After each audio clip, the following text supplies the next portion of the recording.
It's on. All right, let's start officially. Welcome to the DDPS seminar, everyone. Before we introduce our invited speaker, let's go over some rules and logistics. First of all, please mute yourself during the talk unless you have questions. If you have questions, you are welcome to unmute and ask. Otherwise, please use chat room to post your questions so that we can address them in Q&A session at the end. Second, today's DDPS seminar is open to external audiences. Therefore, no classified discussion is allowed, so please watch out. Finally, the talk today will be recorded and uploaded in our YouTube channel. That's about it. Now, let me introduce our speaker today. It is an honor to host Pat Lange, who is a director of the Institute for the Study of Learning and Expertise, and as a research scientist at Stanford's Center for Design Research. He has contributed to AI and cognitive science for more than 40 years, having published over 300 papers and 5 books on these topics. Dr. Lange developed some of the first computational approaches to scientific knowledge discovery, and he was an early champion of experimental studies of machine learning and its application to real-world problems. He is the founding editor of 2 journals, Machine Learning in 1986 and Advances in Cognitive Systems in 2012. And he is a fellow of both Triple AI and the Cognitive Science Society. Dr. Lange's current research focuses on architectures for embodied agents, abductive methods for plan understanding, and learning procedures from written instructions. Today, Pat will give a talk with the title of Computational Scientific Discovery, Heuristic Search for Communicable Laws and Models. Please enjoy his wonderful talk. And now, without further ado, let me pass the baton to Pat by asking one random question as usual. Today's random question is, what is your favorite things to do other than research, Pat? You mean, and other than arguing with other researchers? I read science fiction probably. Oh, okay. So that is still related to the science. Okay. Yes, it's often a lot. I think a lot of us have been motivated by ideas we encountered in science fiction. That's true. That's true. Yeah. I I like often get the. I like history too. That's wonderful. That's wonderful. Surprisingly, I often get inspired by some songs also. Oh. Yeah. Well, you'll have to sing for us later. All right. Thank you, Pat. It's all yours. The stage is Very yours. good. Thank you, everyone, for coming. And first, thanks to my many collaborators. This is just a small set.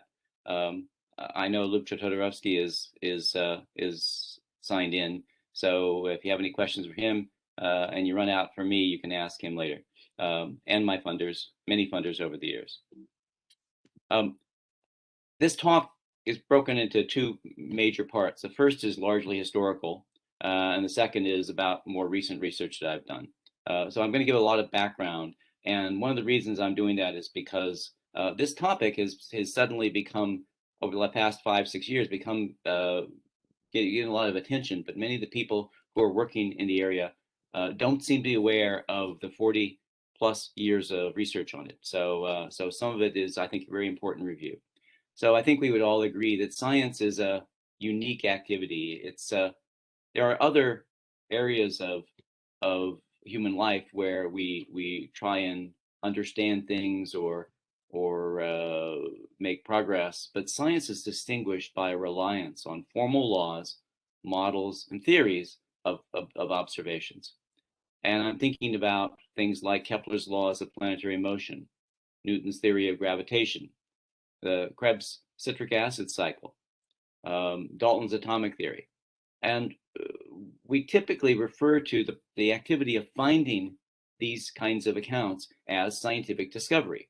There are other aspects of discovery like finding new particles or planets, but often when we talk about discovery, we're talking about finding laws or models or theories. Now, I want you to imagine yourself back in 1971, 72, when I was an undergraduate in college. And this is what people thought about scientific discovery back then. It was mostly what Karl Popper wrote in 1934. He said that discovery is very interesting. Maybe psychologists could look at it, but it's not really subject to logical analysis. He said the initial act of conceiving or inventing a theory seems to me neither to call for logical analysis nor to be susceptible of it. It may be expressed by saying that every discovery contains an irrational element or a creative intuition. Now, Popper set the stage for this, but there were many other philosophers who believed that. Carl Hempel said it repeatedly. And this is what I was exposed to as an undergraduate in my philosophy of science course. And I went, that can't be right. Because I was taking courses in cognitive psychology, in computer science. I was starting to read some of the early AI work. And I said, no, we can do this. We can understand what's going on in discovery. And it was advances in these two fields, cognitive psychology and AI, which really took off together in the 1950s that opened the door to attacking this. And Herb Simon, who was my advisor at Carnegie Mellon, he was the one who championed this cause in the mid-60s.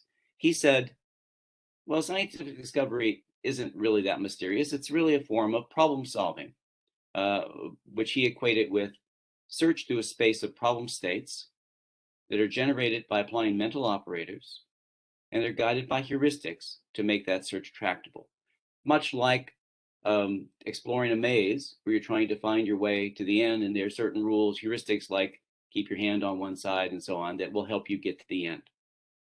Now, heuristic search even then had been implicated in many cases of human cognition, from proving theorems to playing chess to lots of other areas. And Simon said, well, it's not limited to that.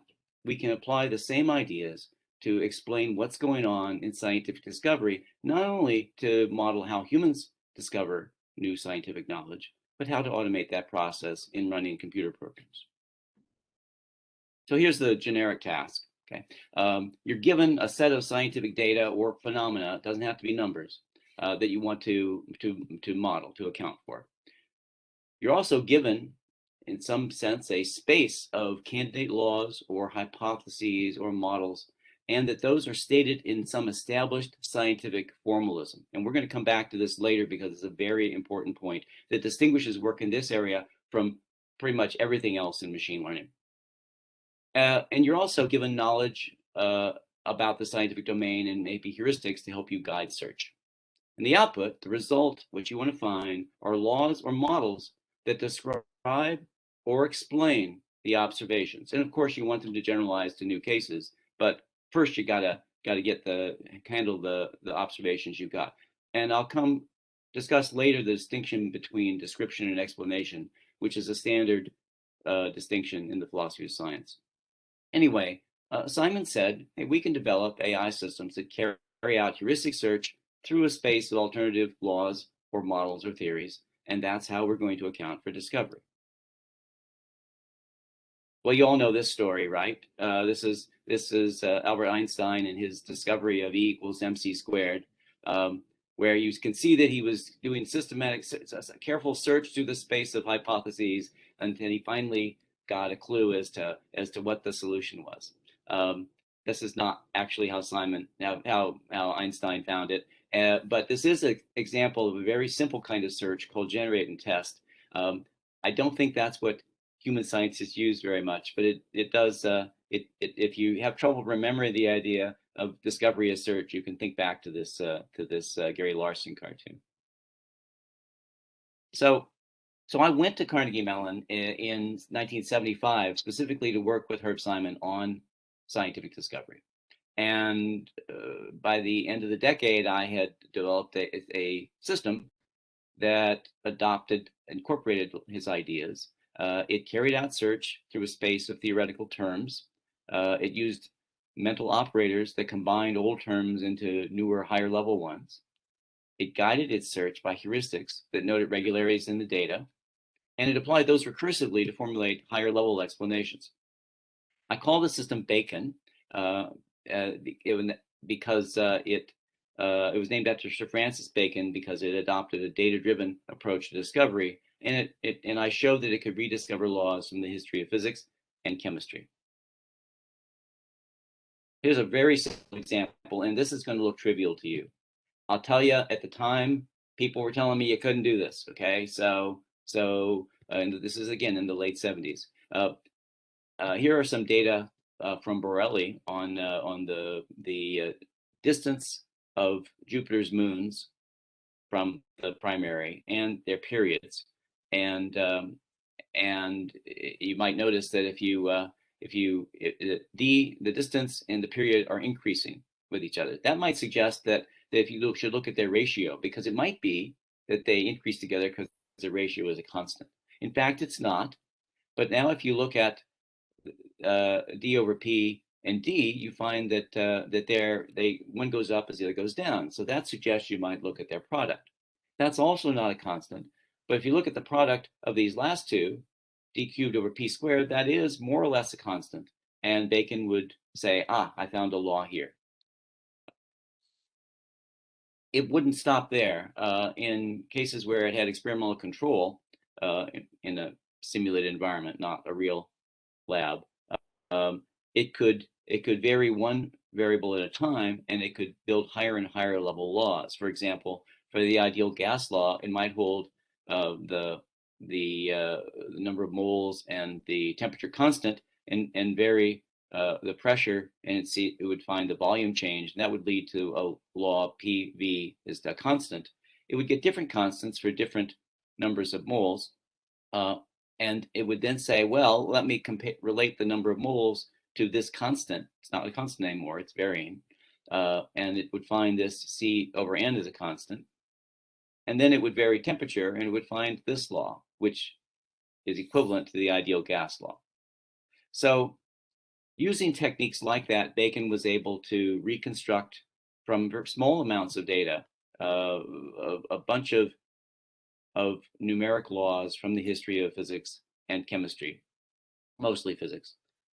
The ideal gas law, Kepler's law, third law, Coulomb's law, Ohm's law, the law of reflection, Archimedes' law, where he had the eureka moment, conservation momentum, and Black's law of specific heat.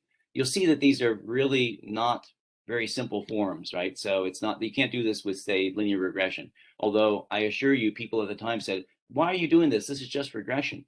Back then, AI was all about symbol processing, and a lot of people had trouble understanding why I was even interested in handling numeric data, because that wasn't an AI kind of thing. But in fact, I said, yes, it is.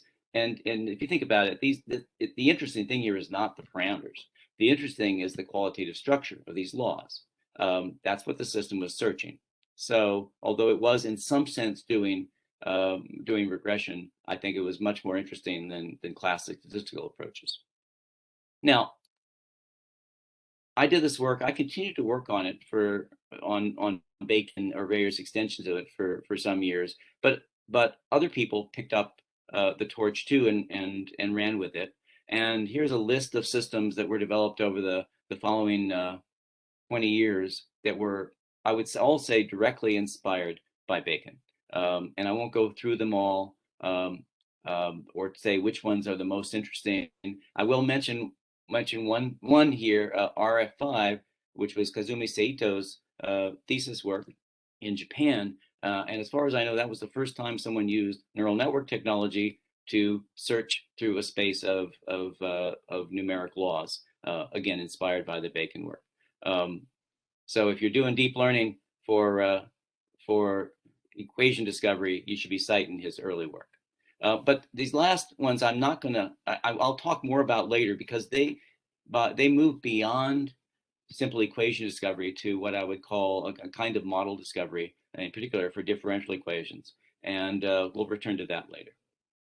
Now, these had very different methods. Okay, the thing they had in common is they searched a space of explicit mathematical to to match the data. Bacon used almost trivial search techniques, okay? Its main contribution was to show that you could do this at all, which again was very controversial at the time. But then people would use more sophisticated techniques. And a number of us by 1990 were using multivariate regression as a subroutine sometimes. I think some of the Lagrange work by Jaworski and Todorovsky actually used genetic programming to search a space of hypotheses. So if you are using that kind of technique, make sure you cite their work. Now, the early stages of any science focus on descriptive laws, like the ones I just showed you. Sometimes they're qualitative, often they're quantitative, but their purpose is to summarize the data. They don't really go beyond the data or below the data. But more mature sciences, all of these were taken from the early stages of physics or chemistry. But mature sciences instead emphasize creating models that explain phenomena. And when I say explain, I mean that they are in postulating components and structures that you cannot observe. They're hypothesizing processes about how various entities interact. So they really move beyond description to offer a deeper account linked to theoretical constructs, almost always often some kind of background knowledge about the domain. Now, can we develop computer systems that do this, that replicate this side of scientific discovery? Well, yes. In fact, there's been a bunch of work in that area too. Not so much me, but actually some of it goes back to a system called Dendral, which predated my own work in discovery. That was a system that inferred chemical structure from a chemical formula, a mass spectrogram, and generic knowledge about chemistry. This was in organic chemistry, and that led to many publications in the chemistry literature. MeChem, which did a similar kind of thing, but for reaction pathways, again, using in chemistry. Dendral was organic chemistry, MeChem was physical chemistry. A more recent work by Ross King and his colleagues on a system called Atom that combines experimental design, data collection, actually uses a robot to do this, and causal inference to build models of yeast metabolism. AILP by Bohan et al., one of Stephen Muggleton's students, uses something called logic programming to infer a food web for 45 invertebrates like spiders from their relative abundances measured in the field. And more recently, a system called ACE, developed by, Liz Bradley, I think Kevin Anderson and others, that builds process models of how a landform was produced, geological landform, based on nucleotide densities of rocks. Now, these are very different kinds of systems from Bacon and its successors, but they are also they're combining data with knowledge to guide search to a space, in this case of models. It's just that they're going beyond the data, not just describing it, but explaining it in terms of unobserved assumptions. This is an old slide that that shows the diversity of work in this area from 1979 to 2000. And so I haven't updated it. It's busy enough as it is. You can see there's a bunch of different pieces of work. The top row is the kinds of things I showed you earlier, successors to Bacon. These were systems that found qualitative laws. These were systems that built structural models. And these were systems that built more process models, but almost all qualitative. And it didn't stop. So I mentioned that my work was trying to reconstruct examples in the history of science. It didn't stop there. Okay, of course, after I finished my PhD, people were always saying, "Well, this is all very nice, but you knew the answer. We'll be impressed when you find something new." And I've done a little bit of work in that area, but most of the successes have come from others. Here are some examples as I mentioned, reaction pathways and catalytic chemistry, qualitative factors in mutagenesis, qualitative laws of metallic behavior. In mathematics, quantitative conjectures in graph theory and number theory, temporal laws in ecology, and I mentioned King's work on metabolism in yeast. And there's been others since then. This again is an old slide. This was up to date, like almost over 10 years ago. What was my measure of success here is that they led to publications in the refereed literature of the relevant scientific field. They were contributing new models, new laws to the domain science, not to computer science journals, not to AI journals. That's how we measure success in terms of tenure cases, right? So maybe these systems, well, probably they didn't deserve tenure because they weren't doing it themselves, but they did a substantial part of the work. And here are some books that have come out over the years on this. Again, these are describing older work, but particularly if you look at this most recent one that Sacha Jarowski and Lubcho Todorovsky edited, you'll see a great variety of work. It really covers the gamut of work up through 2007. I think it's time to do another one. Okay. I should mention briefly the something called data mining. I'm sure you've all heard of it. In fact, when the first conference was launched on this, it was called Data Mining and Knowledge Discovery. So you sort of think that it might be related to what I've been talking about. In fact, it's related, but not as much as you might hope, or as much as I would hope. The data mining movement, first conference was in 1995. 15 years after I published the earliest work on Bacon. Data mining emphasized large amounts of data. Back then, large was maybe 1 million, but it was still large at the time. They did use computer techniques to find regularities in the data. They did adopt the notion of heuristic search through a space of hypotheses. But initially, they focused on commercial applications and commercial data sets. If you went to the conference, pretty much 80% of the people were wearing suits. And so there's a lot of business interest, and there still is. The big difference is that most of the work here used notations that were invented by computer scientists. Back then, it was decision trees. A little later, and logical rules. Later, it was Bayes nets. Later, it was support vector machines, and now I'm sure that there's a lot of work on deep learning there. It did not use established scientific formalisms, okay, which is what computational scientific discovery is all about. I would say that's its defining characteristic, is that the output of the system is a law or model in some formalism that scientists themselves know and love. Different in different fields, but it has to make contact with the literature. That's why I sometimes talk about it as communicable laws and models, because these are the notations that scientists use to communicate their results. Sorry, but decision trees, Bayes nets, deep neural networks are not it. You may be able to translate them back into communicable formalisms, and some people do that, but that's a key step. Right? If you're not doing that, I wouldn't count it. There has been work on scientific data mining, some very impressive work, but the output, I would say, does not count as scientific knowledge unless it takes this communicable form. Right. Okay. So are there any clarifications that came up in the meantime? No clarification question, but there is one question from Zachary. It was a comment. He said that it seems like an equally important step in the discovery process is the determination of what phenomena need to be explained by the same theory.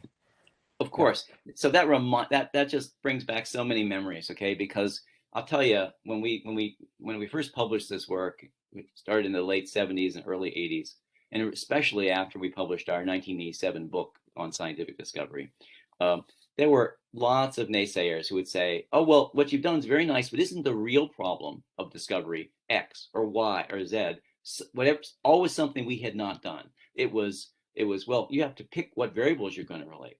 or you have to find what problem you're going to work on. And we said, well, of course, we didn't say that we had a complete theory. Science is never ending, right? So we claimed that we had made progress and we had elucidated important aspects of the discovery process. Not that we had automated the whole thing any more than machine. I mean, you could say the same thing about all machine learning work. How do you decide what problem to look at? So sure, I think there's something about the word discovery that sets people off, right? You see similar kind of results these days when you use the word causal. Some people just think that's somehow a reserved term, and personally, I think they're really just carbon chauvinists. They want to reserve those terms for people, and they don't want to let silicon entities play in that arena. There has been work on problem finding. In fact, um, Deepak Kulkarni, who was another of Herb Simon's students, did a very interesting thesis where he did a historical replication of Krebs' discovery of the urea cycle, and he looked at the literature on what Krebs did. Krebs is always changing what problems he's working on based on surprising results, and Kulkarni's Kekata system actually did I thought a reasonable job of mimicking that kind of problem finding behavior. But again, it is understudied. Plenty of look. If you're looking, if I don't know how senior the person is, but if he's a student, this is a great thesis topic. If he's an advisor, it's a great topic for his students. So go for it, and I want to see the results. Okay, let me shift to more recent work that is building on the stuff that's gone before. So as we've seen, most of the research on computational scientific discovery, as I've defined it, has focused either on inducing numeric laws that describe quantitative observations, what is often called equation discovery. And I don't want to make a side note here. You'll come across the term symbolic regression. I believe that John Koza introduced that around 2001 when he did some work on genetic programming for finding these kinds of laws and models. I think that's a terrible term because regression has always had a symbolic aspect. I mean, if you do the resulting, if you know in advance the exact form of the equation, sure, but if you're doing, say, multivariate regression where you do variable selection with, say, backward elimination or forward selection, then you're searching a space of model structures. It's a very constrained space, but I mean, there's a strong symbolic element there. There always has been. So symbolic regression contains no content as a term. Equation discovery does, and so I'm going to continue to talk about equation discovery and model discovery, and I hope you will too. So again, most of the work in this area has been on focusing on discovering equations that encode numeric laws, or inferring structural accounts that explain qualitative phenomena. That's arguably more abductive and less inductive. There's the data tend to be very sparse. One could put the question whether they are data in a classic sense. They tend to be more qualitative phenomena. And we shouldn't go into the details there, but the point is that's what most of the work has been. But if you look at more advanced sciences, you often find people combining aspects of both activities. They end up coming up with models that posit unobserved structural relations among entities and that include functional forms with numeric parameters. I would call these quantitative explanatory models. And now the question is, can we automate their construction as well? There has been work in this area too, and I'd say there's two broad classes. The first I call abstract causal models. This is closely related to what's called structural equation models. That work in that area was championed by Clark Limor, Peter Spirtes, and their colleagues. Not quite as far back as the work on Bacon, but pretty far back. Late '87 was their first book, and more recently there's been this was in parallel work on discovering sets of linked differential equations. And Sasha Jarowski and Lubcho Torovsky did some of the earliest work on this, but there's been other work by Stoll and Bradley, Koza, and others. Both of these combine numeric equations into larger qualitative structures, but I would argue, they're still mostly descriptive because they aren't postulating unobserved variables or processes. It's good work, and I'm going to draw on it, but I think it's not quite the sense of quantitative explanation that many scientists would want. Let me give you an example. So these are some data from Kevin Arrigo's lab at Stanford. He's an oceanographer, and these are every couple of years he takes a trip down to the Ross Sea in Antarctica, and they take samples. I hope they've automated it by now. I think they used to have to drop a bucket in and pull it back out. This is the number of days that have passed, and the concentration of phytoplankton and nitrogen, which is a nutrient that phytoplankton is known to rely on. And you see that as the phytoplankton grows, the nutrient is dropping off. But then there's this massive die-off around the middle, and then you see the nitrogen going back up. At the bottom, you see four equations. They're differential equations in my own notation that talk about that talk about how four derivatives vary as a function of the current values.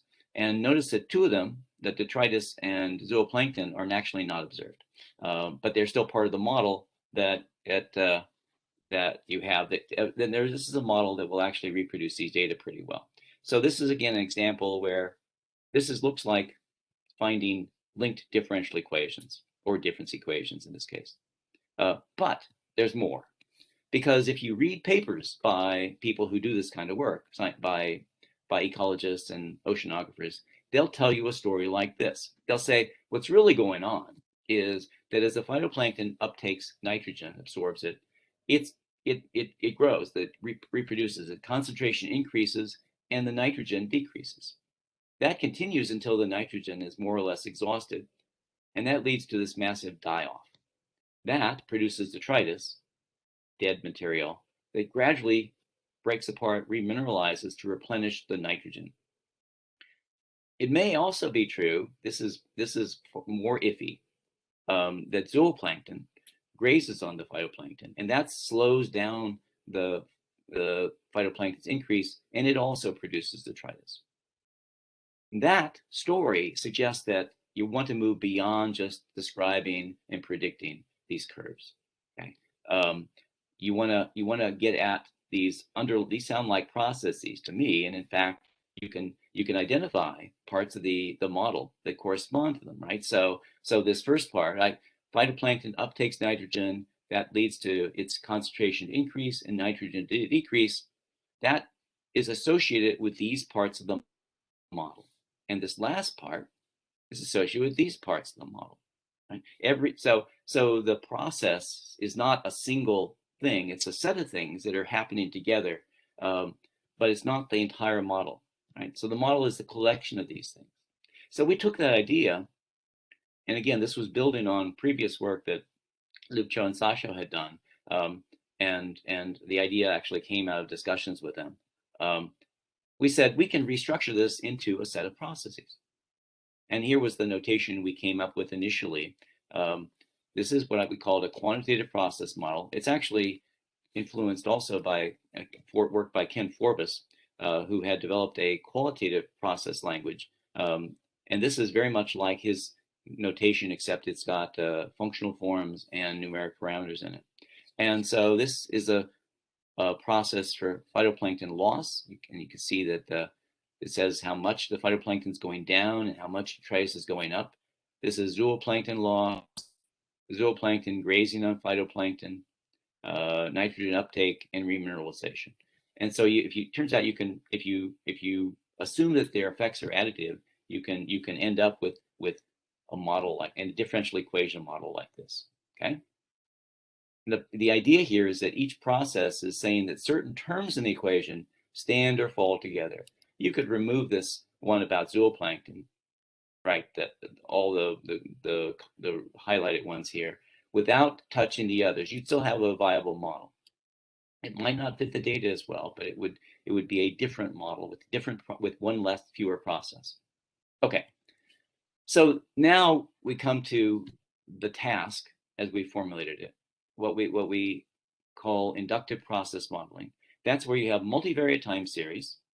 You have some variables you want to predict, maybe not all of them. Some of them may be exogenous, like sunlight, that you're not trying to explain. You also have some background knowledge, and I'll come to what that is in a minute.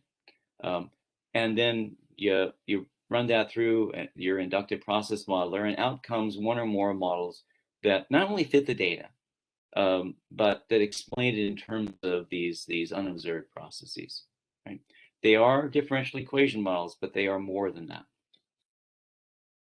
This is what I mean by, this is the kind of background knowledge that we give as input. These are generic processes. They look just like the processes in the model, except that they have variables, not specific entities that have types, right? So one has to be of type species, something else must be of type nutrient. They have parameters, and parameters can be in functional forms. These are equation fragments, right? This is not a complete differential equation. This is a piece of a differential equation. But this variable here, this parameter, is the same as this one, which is this way of saying that basically it's adding a constraint about conservation.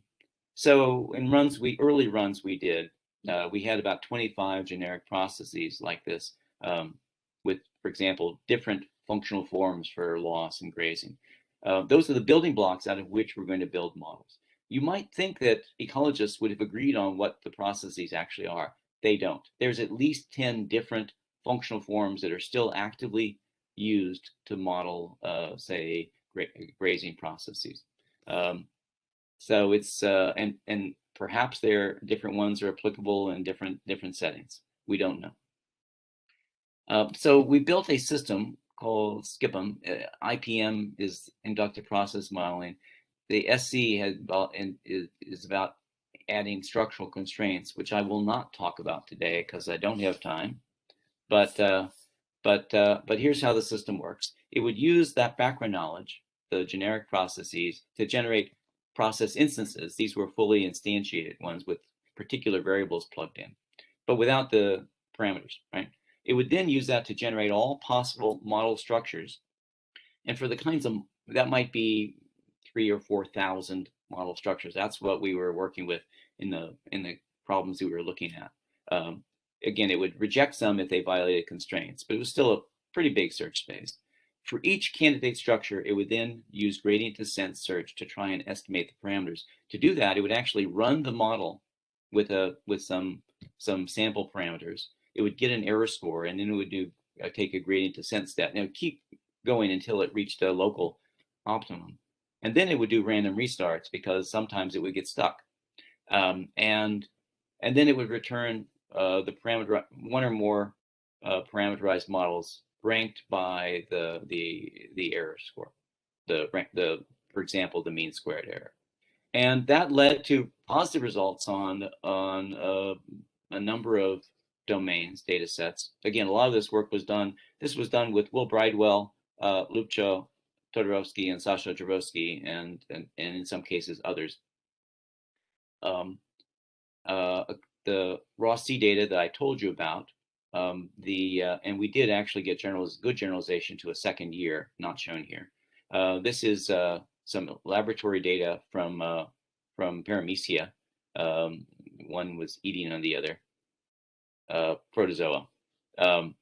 This is data from a lake or fjord. This is predicting the levels of the water. This is biochemical kinetics, of what's called a pulse response experiment, where you dump a chemical in, it upsets the steady state, and then it gradually comes back, and others. And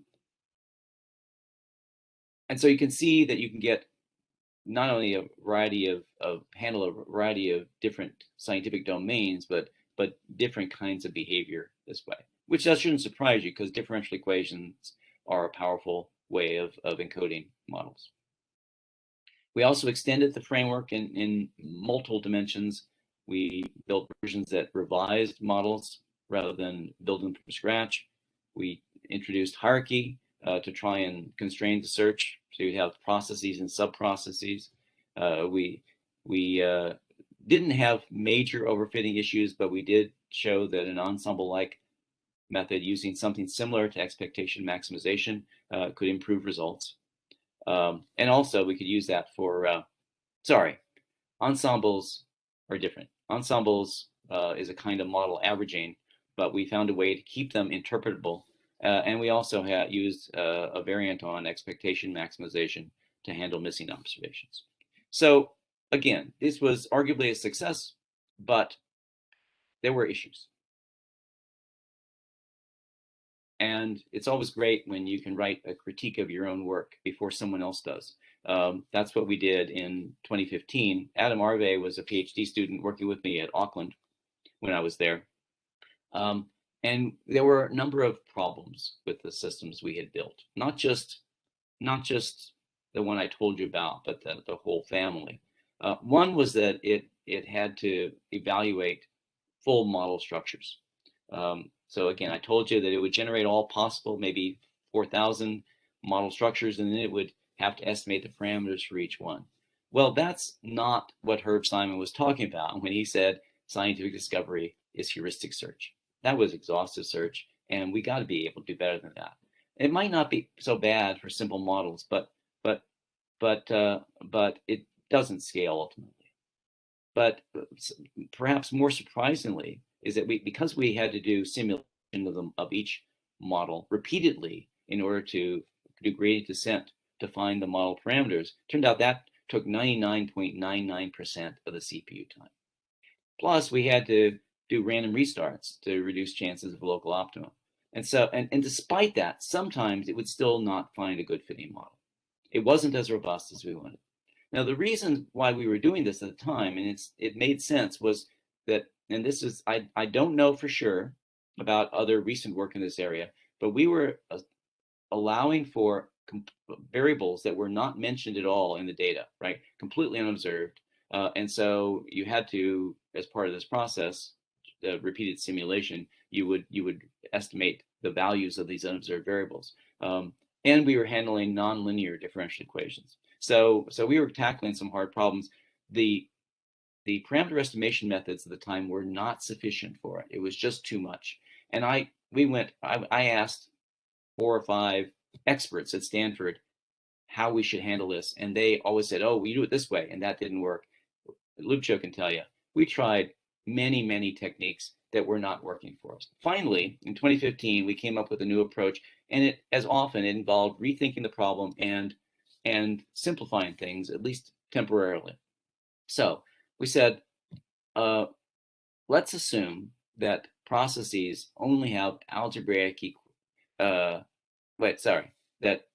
let's assume that each process has a rate, like in chemical reactions, right? Chemical reactions have a rate at which they're operating. There's an algebraic equation that determines that rate. And what's more, that's parameter free. There are counterexamples, okay, but we'll deal with them later. So there's a parameter free algebraic equation, and it's a function of variables that you have known that you can measure. Okay, so we're also backing off of unobserved variables for now. And you can observe one or more derivatives that are proportional to that process's rate, right? So each process has one or more derivative terms that are directly proportional to the process rate. This has nice mathematical properties, and again, it's very similar to Forbes's work on qualitative processes. This is the new notation. It's basically the same as before, except each process we have a rate. There's one parameter for each differential equation fragment, but these are always linear, right? So they're linear functions of the rate, which is why they're proportional to the rate. And we can convert this again into a set of differential equations. This is always going to be a linear combination of these these terms. These are not, if you're not familiar with the term linear differential equation, these are linear differential equations, even though they could have products or ratios or other things in them. As long as there's no funny things like 1 over 1 plus k, where k is a parameter, that screws things up. And we'll come back. And I think I know how to deal with that, but I won't report results on it today. And generic processes are, again, very similar. You can have constraints. Basically, this is saying that A has to be positive, this parameter. That is, exponential growth increases the prey concentration, and so on. And we built a system that incorporated this idea. Now this one is actually going to carry out heuristic search. It's going to generate all the process instances, again, making them concrete with particular variables. And then from the data, you're going to say, if that process was really active, let's calculate what its rate would be. Because remember, we can do that because it's just an algebraic expression of observed variables. And then for each dependent variable, we're going to estimate the derivative. And then we're going to try and find a regression for each derivative term. We're going to try and find a regression equation in terms of the process rates. This is what it looks like graphically. Again, this is the task of inductive process modeling. There's 2 levels of search. At this level here, you have to pick up a derivative you're going to try and model. And let's suppose we pick this one here. And then you try and find an equation that predicts that derivative in terms of a linear combination of these process rates. Now, in this system that we built, RPM, it does constrained exhaustive search. It would go out to 4 or 5 terms. It would try them all and see which ones work best using multivariate linear regression to do that. Having found that equation, it would then go and pick another variable and do a search for that. But the important thing is that search for later equations is constrained by earlier ones, because you knew that once a process was included in this one, it would have to be, if it impacted this variable, you'd have to include it too. So it was not independent by any means. And so there's search through the space of models. There's search for equations within those models. This worked well on natural data. This is from some old 1978 data on this protozoan laboratory ecosystem, and it's pretty noisy, but we found good R squares for these. And this is a comparison to the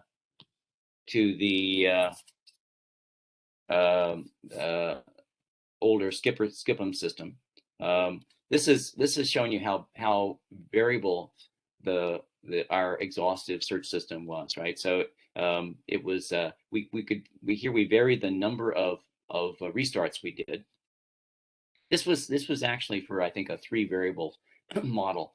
So it was really not very complicated. But different number of restarts, it would, as you gave it more restarts, it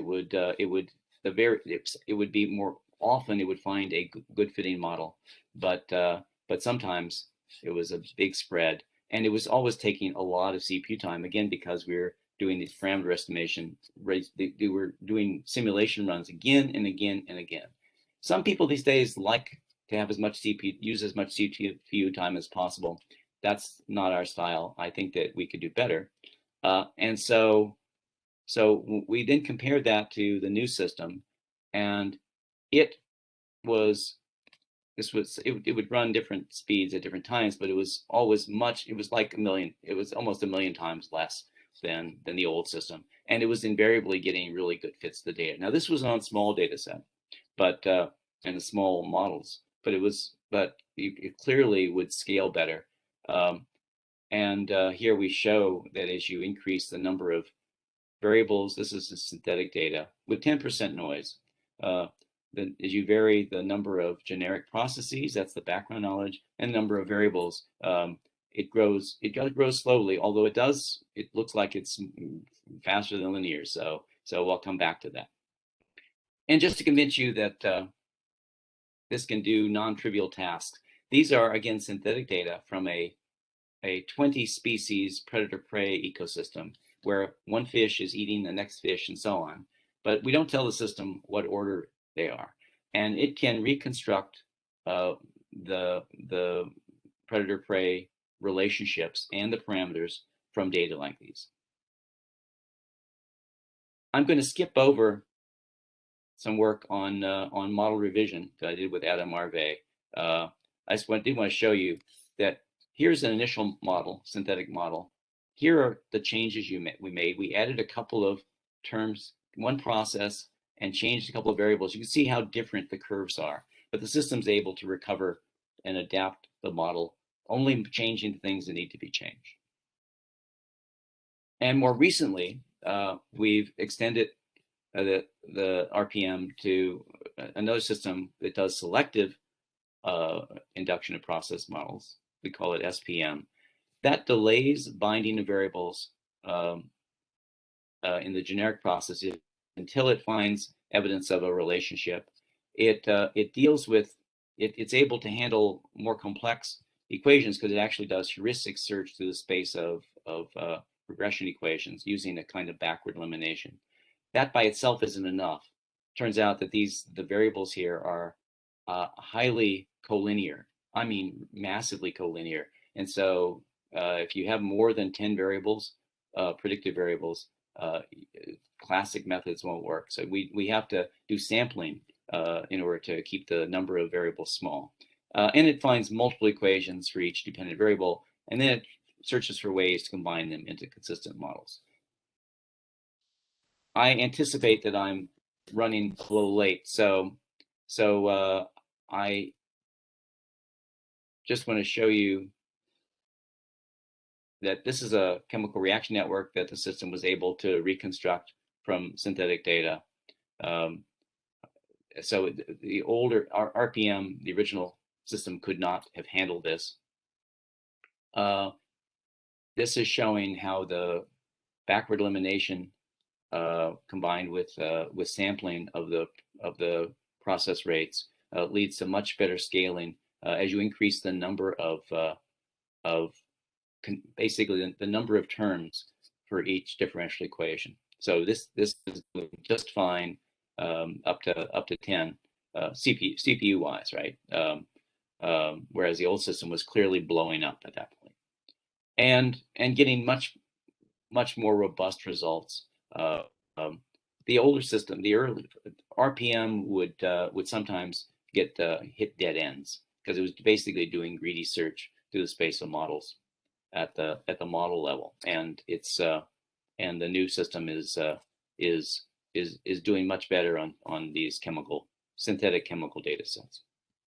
All right, so I am almost done.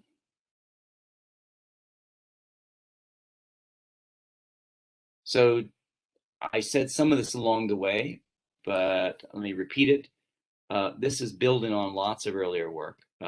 We borrowed ideas on qualitative processes from Ken Forbes, work on inducing differential equation models by Todorowsky, Bradley, and others.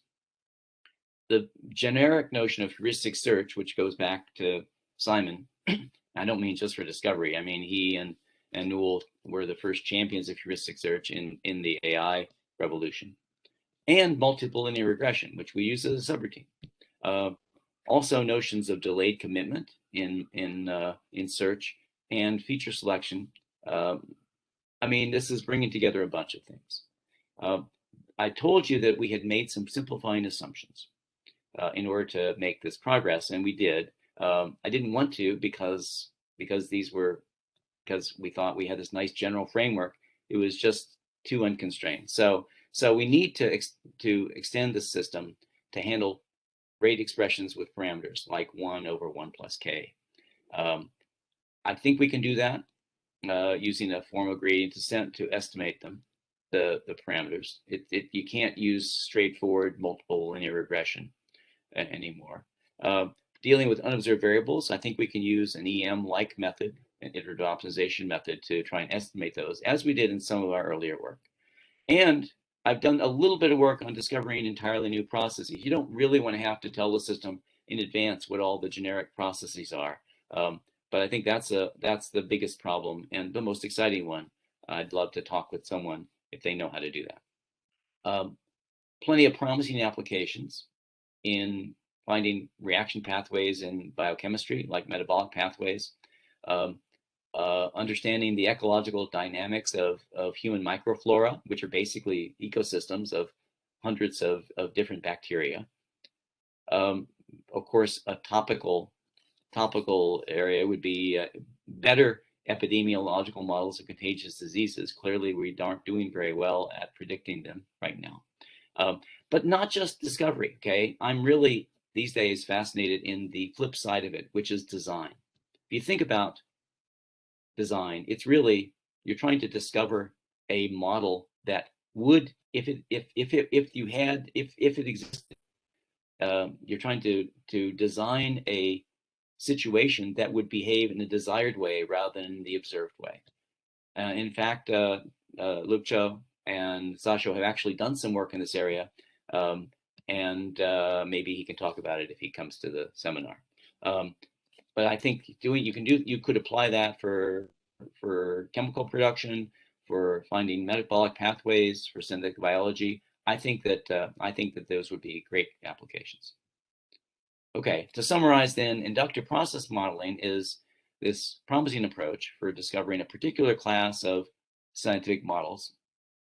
It uses a formalism, differential equations that many scientists will find familiar. It uses background knowledge about the domain. It produces meaningful results with moderate amounts of data. You do not see millions of training cases there, right? In fact, we were usually working from one multivariate time series with maybe hundreds of samples or tens of samples.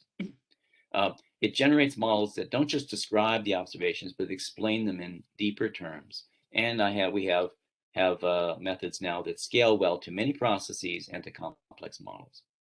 Now, before ending, I have to mention that there's a whole bunch of work going on now particularly on inducing differential equation models. And I list some of it here. This isn't complete. There's two subsets of this. There are some groups that are using various statistical techniques to find these models.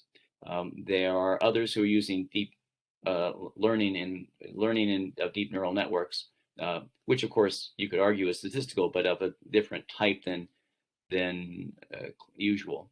And so you see there's a bunch of papers that have come out on this recently. These are, what do they have in common?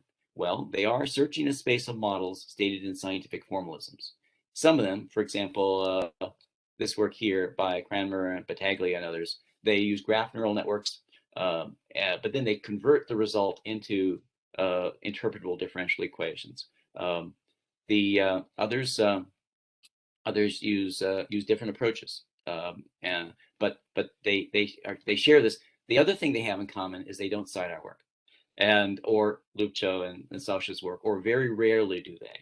And I think that there's one person to blame for that, and that's Schmidt and Lipson, who published this very influential paper in 2009 on finding differential equation models using genetic programming. And it's good work, except that they didn't cite, they cited my 1981 paper, but they basically miscited it. They didn't discuss it. They didn't discuss the work by Lupcho and Sasho on using genetic programming to find differential equations. So people who read the Schmidt and Lipson paper think, what a great new thing.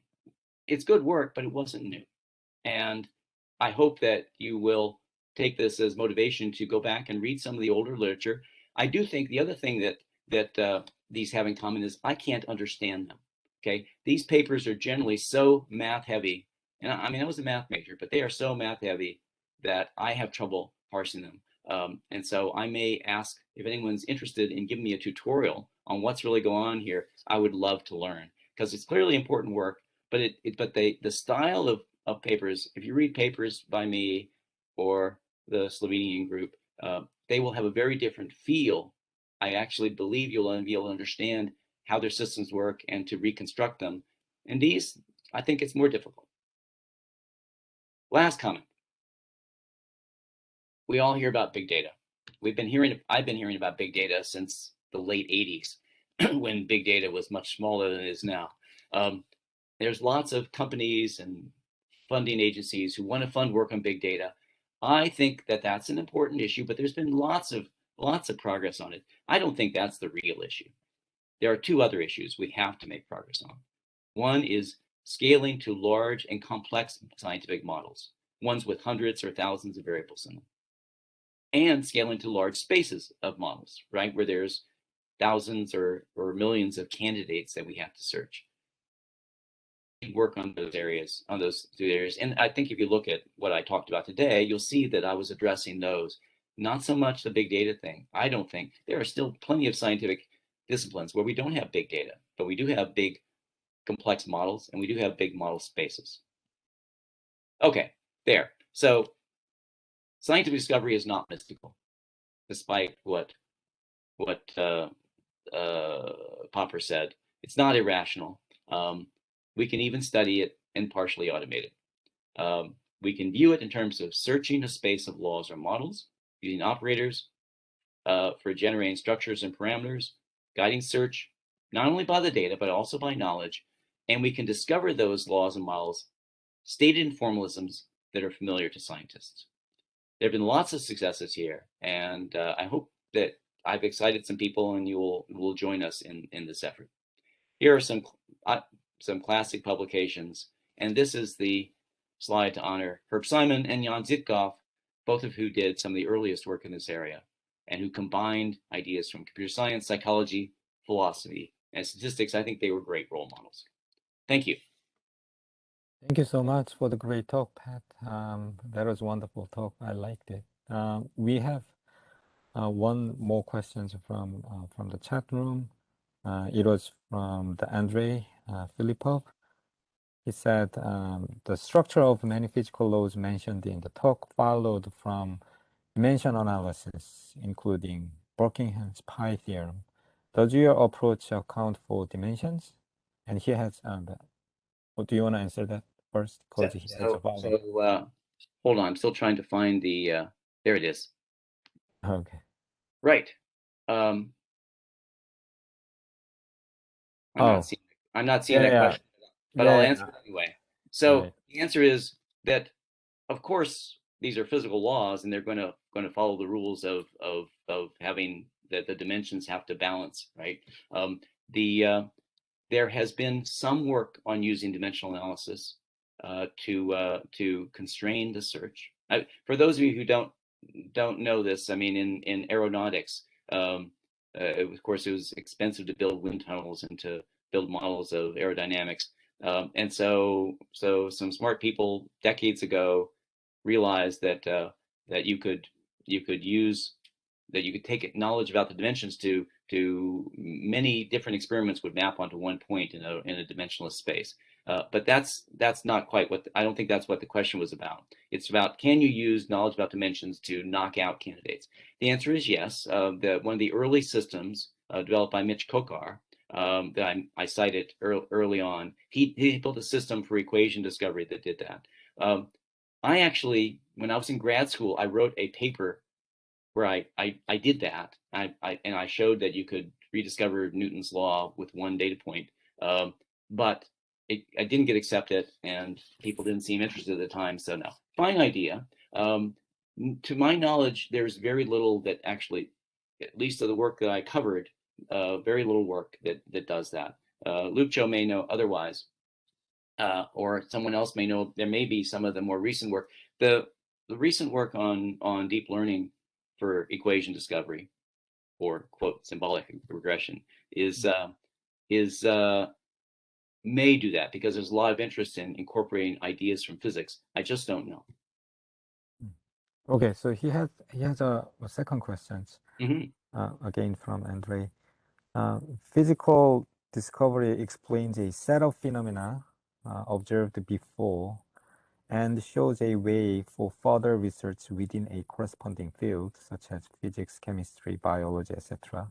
How does your approach help with that second part, showing perspectives, goals for further research? Well, why don't we turn the question around and say, how would it, suppose that a human scientist did what these systems do? Because obviously these are all things that human scientists have done in the past. How would their activities, their results, help move the science ahead?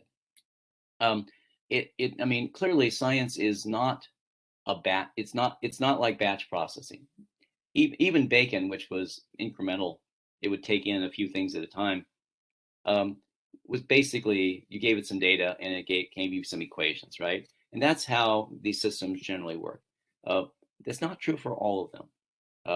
As I mentioned, this system Kulkarni did on reproducing Krebs' discovery of the urea cycle is very much about how you design experiments, you collect the data to test hypotheses, you generate hypotheses, design experiments, test them, revise your model, or if something really surprising happens, you might redirect your search and go after some new problem.